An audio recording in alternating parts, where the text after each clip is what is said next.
All right, wow. I just came across a terrifying story that's getting literally zero coverage from the media. So I thought I'd hop on and break this story to you guys for the first time so we spread some awareness, because it is a perfect microcosm of the Trump administration's removal of due process, aggressive deportation tactics that go over the line of aggressive into illegal, and they're stripping people's human rights away and sending them to like terrifying prisons in El Salvador.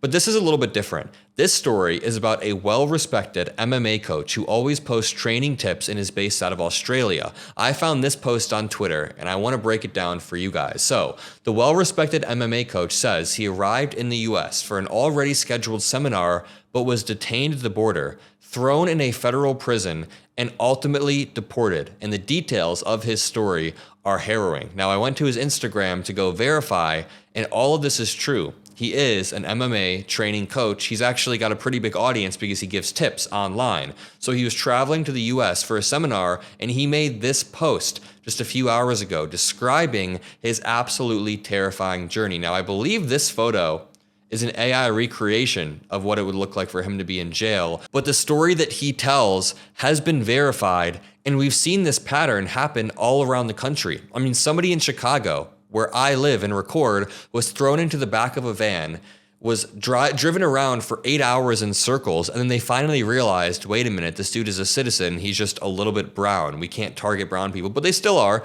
They still are just targeting people if they're vaguely brown. But here's what Coach Subotic said. From seminar to cell, my 24 hours in a U.S. federal prison, arrested for too much knowledge in MMA. He's obviously being a little bit memey about it, but no, literally, they arrested him for zero reason whatsoever, and he's just an MMA trainer. It's absolutely wild. Before we dig into this, I do want to say, the Adam Mockler channel, this channel is in the top 10 fastest growing political channels in all of YouTube for the first quarter of 2025 because of you guys. So thank you. We are beating Charlie Kirk, Tucker Carlson, Megyn Kelly. We're close to Joe Rogan in terms of growth. So all that I ask is that you scroll down, subscribe, and let's beat Joe Rogan for Q2. That would be amazing. But let's continue the story. Arrested for too much knowledge in MMA. I arrived in America excited, ready to coach my seminar. It was supposed to be a great trip. Instead, I got stopped at the border. Immigration pulled me aside and took me into an isolated room. The officer interviewing me looked like he was looking for something wrong. I mean, that sounds about right. They're looking for any reason. They're looking for a little bit of a scratch on your neck to say that that's like probable cause to deport you because you got in a fight or something. The officer interviewing me looked like he was looking for something wrong. It was obvious why I was in the US. I gave them every specific detail about my seminar, my plans, everything. As someone with a public profile, it's very easy to verify who you are sometimes because you just show people at security, hey, this is my profile on Instagram. I'm genuinely just doing a work trip. It's all just a work trip. They kept me in the room for 3 hours, asking endless questions. I was collaborative. They told me there was a mistake with my visa and that they were taking me to jail, quote, until they figure out what's next. Just like that. No clear explanation.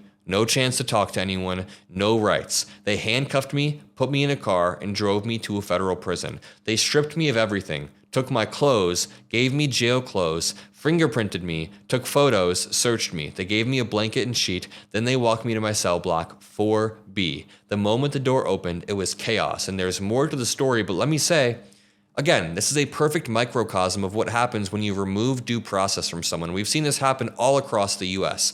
There was a dude deported recently, I believe from Philly, to El Salvador, to a mega prison with zero due process. And then the Trump admin realized they made a, quote, administrative error. How can you make an administrative error with human rights? Like literally having someone tortured in El Salvador. And they said that a court ordered this dude not to be removed, but they made a mistake and put him on the plane with all of the other people that had zero due process. Or we could talk about the people being deported for tattoos.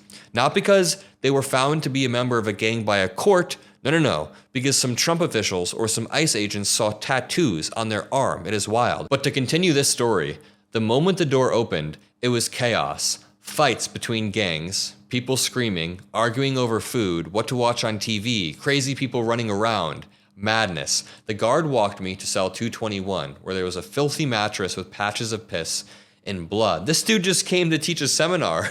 All the dude wanted to do was teach a seminar, and they're treating him like he's a gang member. The guard told me to hurry up so I could get some food. I dropped my stuff and went downstairs. While I was in line, 4 guys started beating the hell of another guy, smashing his head into the fence. I wasn't even hungry. I just grabbed an apple, ate it, and walked straight back to my cell. When I got back, 2 Mexican guys were in there stealing my blanket and sheet. I said, "Hey bro, what are you doing?" One of them replied, "Getting my stuff." I said, "That's my stuff." And he looked at me and said, "What are you going to do about it?" We had a fight. I got my stuff back. I hope the MMA fighter won. It seems like he did if he got his stuff back. The other one ran out of the cell, screaming. The people in nearby cells came to watch what was going on. When the guards rushed up, no one said anything. The guard looked at me and said, "You got a good welcome. Keep your head straight or you're going to stay here longer." Again, the dude was just trying to cross the border. The dude was genuinely just trying to come over into the US. So he continues in another post and he says, "I stepped out of my cell and met a few Romanian guys next door. They warned me, be careful. Those guys are part of a gang. They're going to come for you later." I went downstairs. I started looking around. Some people stared at me. Some people nodded at me. I didn't know who was who, so I just sat in a corner watching and trying to figure things out. A Venezuelan guy came up and said, "Hey bro, are you a fighter? You beat up the Mexican?" I nodded to him. He told me, "They didn't see your ears? You don't mess with a guy with ears like that. They do that to every new guy. They try to intimidate you and take your shit." Obviously, this dude has cauliflower ears as an MMA fighter. He said, "There's another fighter here, Samoan. You should meet him."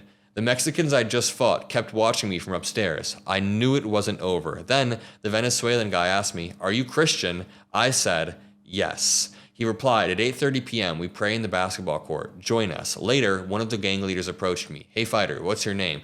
Literally, this dude had to spend 24 hours in a terrifying prison environment because the Trump admin racially profiled him.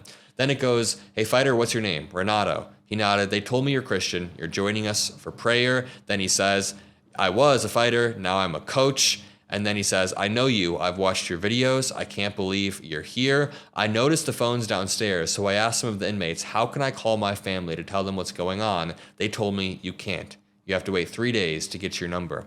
He continues to tell the story. He walked back to his cell, but he was exhausted. When he walked in, he saw his cellmate and realized he was one of the guys trying to steal the blanket. They said, "I'm cool if you are." It all just seems intense. And here's going back to the legality of it. At the airport, when he was leaving, they kept him in a room without telling me when he'd fly home. Eventually, he got the info. He was being deported from the US. On arrival, he got sent to a prison and was being deported. Just insane.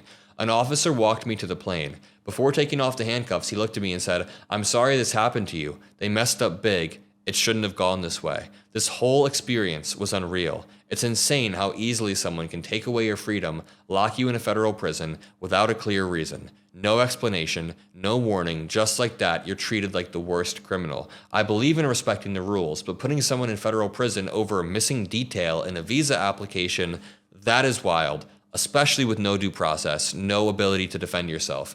I apologize to everyone who attended my seminar. It was sold out. I was excited to meet you and share my love for the sport with all of you. It's crazy. Now I'm back in Australia. It's terrifying, and we're going to see more and more stories like this as the Trump admin continues their aggressive and illegal deportation tactics. Now, I know that it can be hard to keep up between the tariff stories, between Signalgate, and between these stories, but we're trying to have a healthy balance of coverage of all of it. Right now, we'll be covering a lot of tariff stuff because that is currently melting the economy, but I think it's equally as important to be covering these deportation overreaches, and if you agree, make sure you drop a like. Make sure you subscribe to make sure that we beat Joe Rogan. It's very simple. Just scroll down and click that subscribe button. It is free, and I'll see you all in the next video. Peace out.